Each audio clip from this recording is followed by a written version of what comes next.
The piercing wail of sirens cut through the evening air as the colossal ship descended through Earth's atmosphere. Dr. Owen Yates glanced up from his hospital workstation, the emergency alert flashing across his tablet.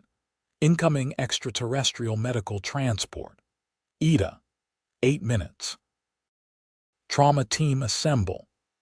Owen's heart raced as he grabbed his white coat and sprinted toward the hospital's newly constructed xenobiology wing.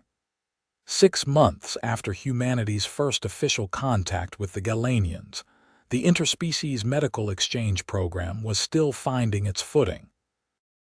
As Earth's leading orthopedic trauma surgeon and the program's human medical liaison, Owen had treated exactly 3 alien patients. None had arrived with sirens blaring. "What's the situation?" Owen asked, bursting through the doors of the preparation chamber where nurses and technicians were already donning the required interface gear. Dr. Lee Winters, the hospital's xenobiologist, tossed him a neural translator earpiece. Galanian medical transport making emergency landing. Their ambassador's ship was hit by debris from that satellite collision last night. Multiple casualties, including Ambassador Zirek himself. Owen inserted the translator as the decontamination mist enveloped him. Severity, unknown. Their medical team requested immediate assistance and specific clearance for our facility. Apparently, they've stabilized the patients but need our expertise. The floor beneath them vibrated as the massive ship touched down on the hospital's landing pad. Owen took a deep breath, centering himself. The doors to the exterior airlock slid open, revealing the sleek, silver transport vessel glimmering under the floodlights. A ramp extended from the ship, and 3 tall, slender figures emerged, their opalescent skin reflecting the artificial light. The lead Galanian medic, her name badge identifying her as Chief Medical Officer Alora, strode forward with urgent purpose, her 4-fingered hands gesturing frantically. "Dr. Yates," she called, the translator converting her series of clicks and whistles into English. "Ambassador Zirek sustained severe trauma to his lower appendages. We've stabilized his vital systems, but the damage exceeds our field capabilities." Owen nodded professionally. "We're ready, doctor. Let's get him inside." 4 more Galanian medics emerged from the ship, guiding a hovering stretcher that carried the unconscious form of Ambassador Zirek. The ambassador's normally iridescent skin had dulled to a pale blue, and Owen could see the emergency field stabilizers wrapped around his lower limbs. "Full trauma team standing by," Owen assured them as they moved swiftly through the airlock and into the specialized treatment bay. Nurse Valerie Kowalski, the xenobiology department's head nurse, immediately began connecting monitoring equipment to the ambassador's upper thorax. "Vitals are displaying on Galanian standards," she confirmed. "Pulse rate elevated but stable, respiratory function at 82%. Alora hovered anxiously beside the ambassador. "The impact fractured his primary and secondary load-bearing structures. We administered pain suppressants and tissue regeneration compounds, but the damage pattern is unfamiliar to our medical databases." Owen examined the ambassador's injuries through the transparent medical wrappings. The Galanian's bone structure was similar to humans in function, but with a more latticed internal architecture. The fractures were complex, with multiple points of displacement. "We need comprehensive imaging," Owen decided. "Let's get him to the xenobiology radiology suite." The team moved swiftly, transferring the ambassador to the specially designed imaging platform. As they positioned him beneath the scanner, Owen noticed Alora's hands trembling slightly. "This is a standard procedure," he assured her. The scanner uses targeted radiation to create detailed three-dimensional images of internal structures without invasive procedures. Alora nodded stiffly. We have similar technology, but our anatomical databases for humans are still incomplete. We appreciate your assistance. The scanner hummed to life, projecting its findings onto the room's display screens. As the images of the ambassador's internal structure materialized, Owen leaned forward, studying the extensive damage to the bone-like structures in his legs. The fractures would require surgical intervention to properly align. Alora suddenly gasped, her eyes widening as she pointed to an anomaly on the scan. What is that metallic structure? There appears to be some kind of artificial lattice embedded in your patient's skeletal system. Owen followed her gaze, confusion crossing his face momentarily before understanding dawned. The scan wasn't showing the ambassador at all, it was displaying his own skeleton. The system had defaulted to scanning the nearest body, which happened to be him. And there, clear as day, were the titanium plates and screws from his skiing accident 3 years earlier. "Dr. Alora, there's been a misunderstanding," Owen said, trying to suppress a smile. "The scanner calibrated to me instead of the ambassador. Those are just plates and screws in my leg."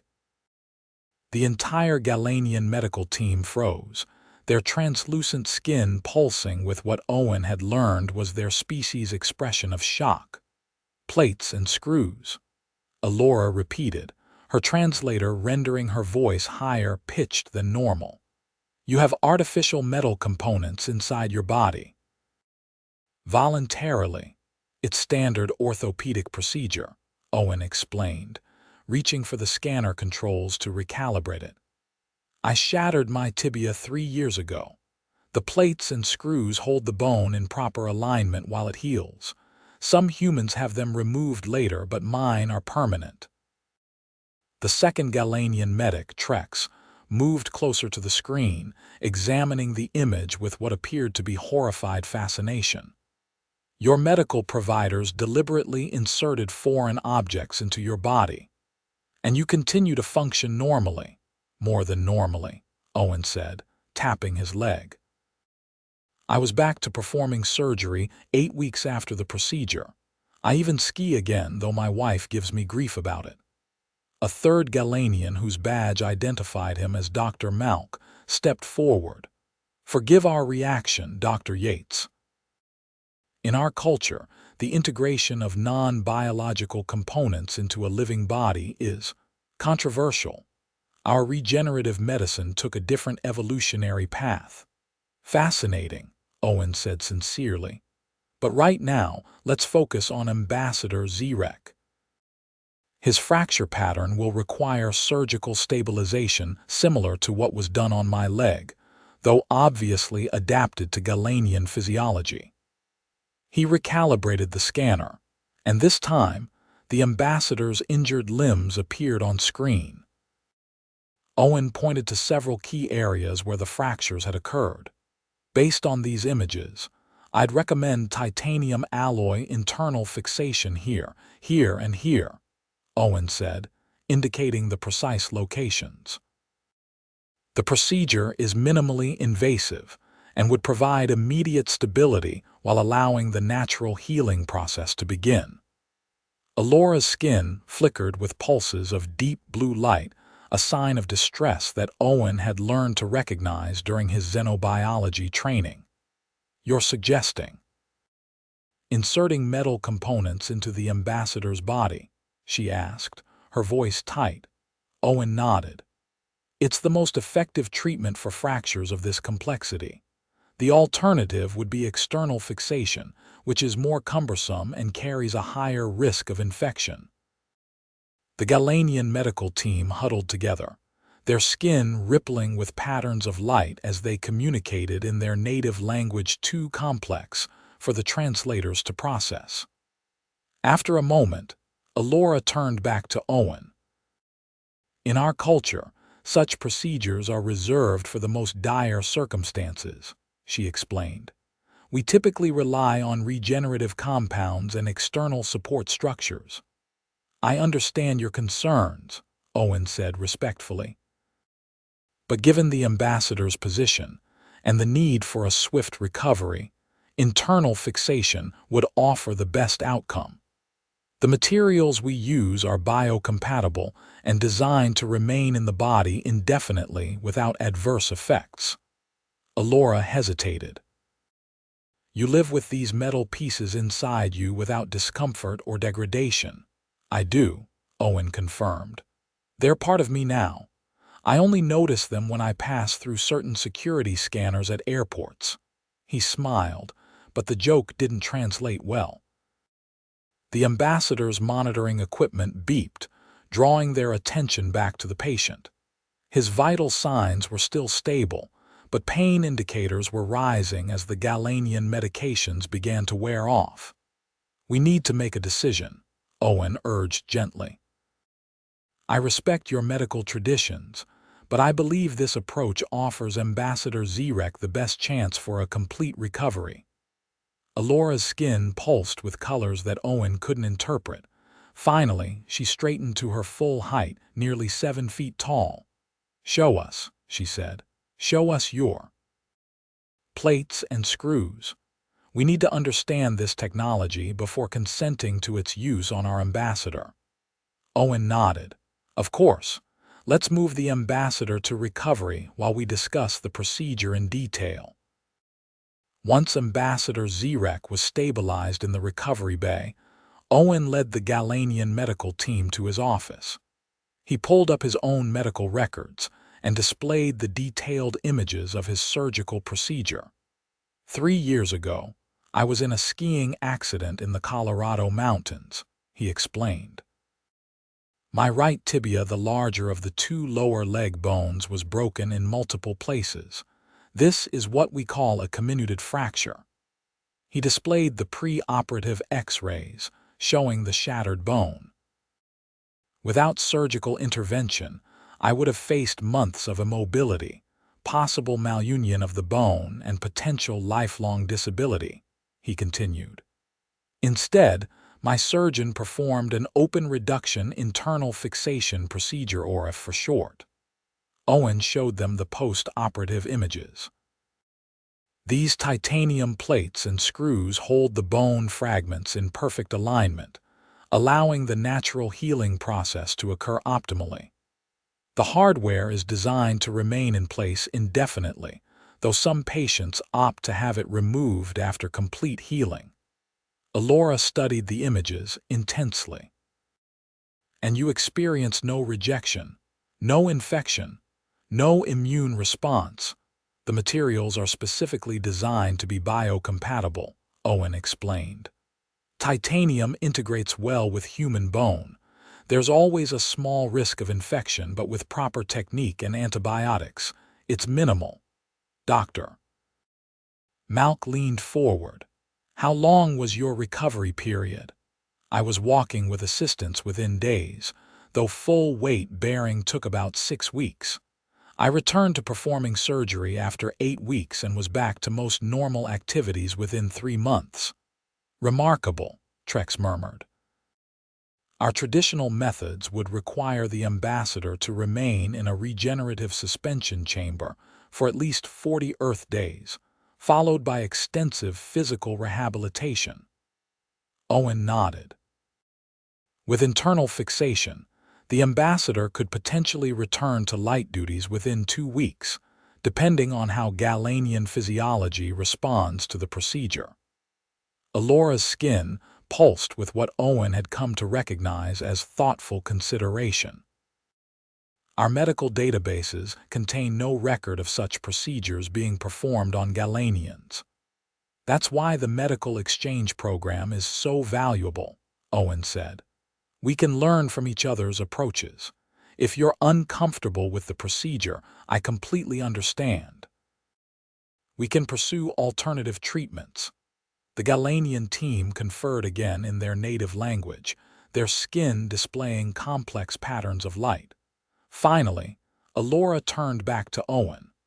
Ambassador Zrek's role is vital to the continuing relations between our worlds, she said formally. His extended absence would be problematic. If you are confident in this procedure, we would like to observe it being performed. Owen nodded. I'd be honored to demonstrate the technique, but I should warn you, it involves procedures that may seem invasive by your standards. We understand, Alora replied. Our concern is for the ambassador's well-being and swift recovery. With the decision made, Owen assembled his surgical team. The procedure would need to be adapted for Galanian physiology, but the principles remained the same. He spent an hour reviewing the ambassador's scans with Dr. Winters, developing a surgical plan that would respect both the medical necessities and the cultural sensitivities of their extraterrestrial patients. In the surgical preparation room, Owen found Alora examining the titanium plates and screws that had been custom fabricated based on the ambassador's scans. These seem so primitive, she said, holding one of the plates up to the light, yet effective in their simplicity. Sometimes the simplest solutions are the best, Owen replied. We've been using variations of this technology for over a century, refining it with each generation.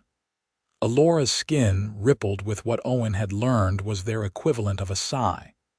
In our culture, the body is considered sacrosanct. The idea of intentionally leaving foreign objects within it is difficult to reconcile with our beliefs. I understand, Owen said sincerely. Every culture develops medical practices aligned with their values. On Earth, different human cultures have varying perspectives on medical interventions as well.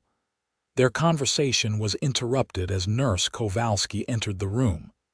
Ambassador Zrek is prepped and ready, Doctor. Anesthesia is standing by. Owen nodded. Thank you, Val. We'll be right there. He turned back to Alora. Are you and your team prepared to observe? Yes, she replied, setting down the plate. We will learn from your methods, Dr. Yates. Perhaps this exchange of knowledge was the true purpose of the ambassador's unfortunate accident. The surgery proceeded with meticulous precision. Owen worked carefully, adapting human orthopedic techniques to the slightly different architecture of Galanian bones. The ambassador's fractured limbs were more delicate than human bones, with an intricate honeycomb internal structure that required special consideration.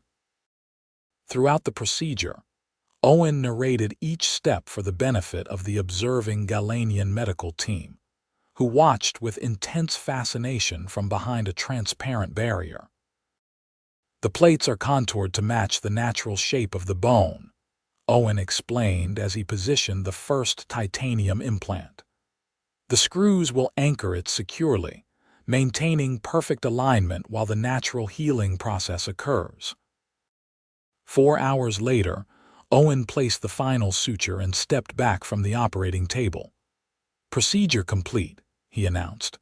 X-rays confirm excellent positioning of all hardware and bone fragments. The post-operative scans displayed on the monitors showed the ambassador's fractured limbs now perfectly aligned, the titanium implants gleaming against the translucent bone structure. Alora entered the operating room once the ambassador was stable. Remarkable, she said, studying the images. The precision of the alignment exceeds what our regenerative techniques could achieve in cases of such severe fragmentation. The ambassador will need physical therapy as he recovers, Owen explained, removing his surgical gloves. But he should be able to begin bearing weight within days. Our people will be most interested in this technology, Alora said. It represents an approach entirely different from our evolutionary path of medical development. As they moved the ambassador to recovery, Owen felt a deep sense of satisfaction. This was why he had volunteered for the interspecies medical exchange, the opportunity to share knowledge across the stars, finding new ways to heal and connect. The following morning, Owen arrived at the hospital to find the ambassador awake and alert.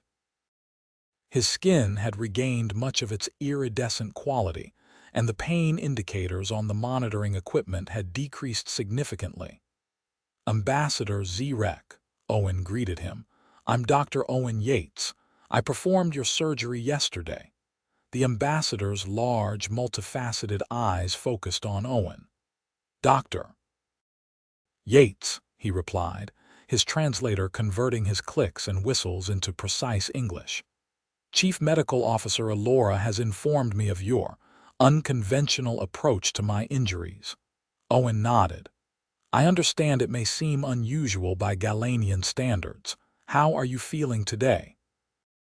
"The pain is manageable," the ambassador replied, "and I am told I may begin to move about soon, which exceeds my expectations considerably." "That's correct," Owen confirmed. "We'll start with assisted mobility today and gradually increase activity as your body adapts." Ambassador Zrek's skin rippled with light patterns that Owen couldn't interpret. "Dr. Alora showed me the images of the metal components you have placed within my limbs," he said. "She also mentioned that you carry similar devices within your own body." "That's right," Owen said, tapping his right leg. "Right here. 3 years now." "Fascinating," the ambassador replied. "In our culture, we have prioritized biological regeneration over mechanical intervention. It has served us well, but perhaps we have overlooked certain practical advantages." Owen smiled. "That's the beauty of our exchange program, Ambassador. Each of our species has developed medical technologies based on our unique evolutionary paths and cultural values.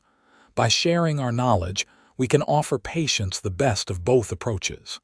"Indeed," the ambassador agreed. "I am to be your, how do you say it, guinea pig, the first Galanian to permanently incorporate your mechanical components." "I prefer to think of you as a pioneer," Owen replied with a smile, "opening new possibilities for medical cooperation between our species."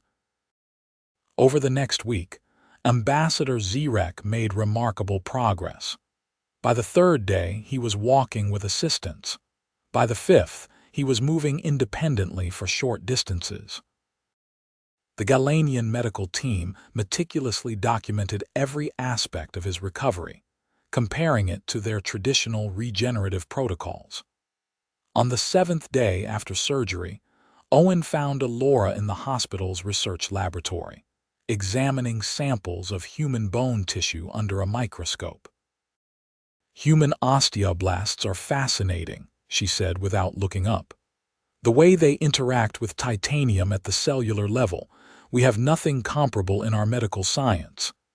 "How is the ambassador doing today?" Owen asked. Alora straightened, her skin pulsing with what Owen had come to recognize as their expression of satisfaction. He conducted a virtual diplomatic meeting this morning. From his hospital bed, he negotiated a new cooperation agreement between our worlds regarding space debris management. Owen raised his eyebrows. "That's impressive. With our traditional methods, a human with comparable injuries would still be heavily medicated." "The ambassador is pleased," Alora continued. "So pleased, in fact, that he has requested I extend an invitation to you." "An invitation?" "To visit our homeworld as part of an expanded medical exchange," she explained. "Your orthopedic techniques have generated significant interest among our medical community. The Galanian High Council wishes to establish a joint research initiative." Owen felt a surge of excitement. "I'd be honored. Though I should warn you, I have even more metal in my collection that might shock your medical establishment. One of my colleagues has an artificial heart valve, and another walks on 2 prosthetic legs that connect directly to her nervous system." Alora's skin rippled with what might have been amusement. "Perhaps our paths diverged long ago, Dr. Yates, but they seem to be converging once more. Your people solve problems by building devices to work with biology. We solve them by enhancing biology itself. Imagine what we could accomplish by combining both approaches, Owen suggested. Indeed, Alora agreed. The ambassador has already proposed establishing a permanent medical research facility where physicians from both worlds can collaborate. 2 weeks after the surgery, Ambassador Zirek was discharged from the hospital.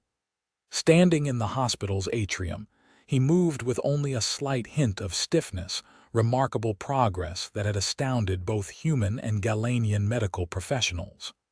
Dr. Yates, the ambassador said, extending his 4-fingered hand in the human gesture of handshaking that he had learned. I am deeply grateful for your skill and willingness to share your medical knowledge. Owen shook the ambassador's hand carefully. It was my honor, Ambassador. I'm just pleased we could help. My injury has proven fortuitous in unexpected ways, Ambassador Zirek continued. It has opened a new chapter in medical cooperation between our worlds. The plates and screws you placed in my limbs will serve as a constant reminder of how different approaches can complement each other. As the ambassador prepared to board his ship, he turned back to Owen. I understand you are to visit Galania next month to begin the expanded medical exchange program. Yes, Owen confirmed. I'm looking forward to learning more about your regenerative technologies. Excellent, the ambassador replied, his skin glowing with iridescent patterns. I have a personal request, if I may. My mate is a sculptor who works with living biological materials. She has expressed great interest in creating an artistic representation of your hardware. Would you permit her to scan your leg for this purpose? Owen laughed. I'd be honored, Ambassador. Though I should warn you, my hardware is rather mundane by human standards. Some of our implants are far more sophisticated. All the more reason to deepen our cooperation, Ambassador Zirek said. Our worlds have much to learn from each other. As the Galanian ship lifted off from the hospital's landing pad, Owen stood watching with Dr. Winters and Nurse Kowalski. Did you ever imagine when you signed up for this program that your old skiing injury would become an interstellar diplomatic incident? Lee asked, nudging him playfully. Owen shook his head. Never. But that's what I love about medicine. You never know which patient, which case, which moment might change everything. The Galanian medical journals have already published preliminary reports on the ambassador's treatment, Valerie added. They're calling it a paradigm shift in cross-species medical intervention. All because some alien medics froze at an X-ray, and I had to explain that those are just plates and screws, Owen mused. 1 month later, Owen stood on the observation deck of the interstellar transport vessel approaching Galania. The planet's swirling azure surface grew larger in the view screen, its ring system glittering like diamonds in the light of its sun. In his suitcase, nestled among his clothes and personal items, was a small box containing various orthopedic implants, plates, screws, rods, and pins donated by Earth's medical manufacturers. Simple devices that had revolutionized human orthopedic care over the past century, now poised to do the same for another species. In exchange, he would be bringing back samples of the Galanians' regenerative compounds, biological scaffolds, and neural integration systems. Technologies that could potentially transform human medicine, reducing recovery times and improving outcomes across numerous specialties. Owen touched his leg absently, feeling the slight ridge where his own plate lay beneath the skin and muscle. Who could have imagined that his old skiing injury would become the foundation for an interstellar medical revolution? As the ship began its descent toward the Galanian capital, Owen reflected on the strange path that had led him here. In all his years of medical training, no one had ever suggested that his most important credential would be the hardware in his own leg. The ship's communication system chimed, and a message appeared on the screen beside him. It was from Ambassador Zirek, welcoming him to Galania and informing him that a delegation of 57 Galanian medical specialists had assembled to learn about the metal healing methods of Earth. Owen smiled to himself. Sometimes the most significant breakthroughs came from the simplest misunderstandings. What had begun with alien medics freezing in shock at an X-ray had blossomed into one of the most promising collaborations between their worlds. As the ship touched down on Galanian soil, Owen gathered his materials and prepared to disembark. He had come to teach about plates and screws, but he suspected he would learn far more than he would teach. That was the beauty of medicine across the stars. Healing knew no planetary boundaries, only different paths to the same goal. The doors opened to reveal a welcoming committee of Galanian officials, their skin shimmering with patterns of formal greeting. At their center stood Ambassador Zirek, walking smoothly with no sign of his recent injuries. Beside him was a slightly smaller Galanian who must be his mate, the sculptor who had expressed interest in Owen's hardware. "Dr. Yates," the ambassador called, raising his four-fingered hand in greeting. "Welcome to Galania. Your plates and screws have preceded you. They have become quite famous here." Owen stepped forward into the alien sunlight, ready to begin the next chapter in interstellar medicine. What had once been a routine orthopedic procedure on Earth would now forge connections across the stars, proving that sometimes the most mundane aspects of one world could be revolutionary to another. "Thank you, Ambassador," Owen replied, taking in the strange beauty of the alien world around him. "I'm looking forward to seeing what we can accomplish together." Behind him, Earth hung like a blue jewel in Galania's sky, a constant reminder of home and the unexpected journey that had brought him here, all because some alien medics had frozen at an X-ray, and he had simply said, "Those are just plates and screws."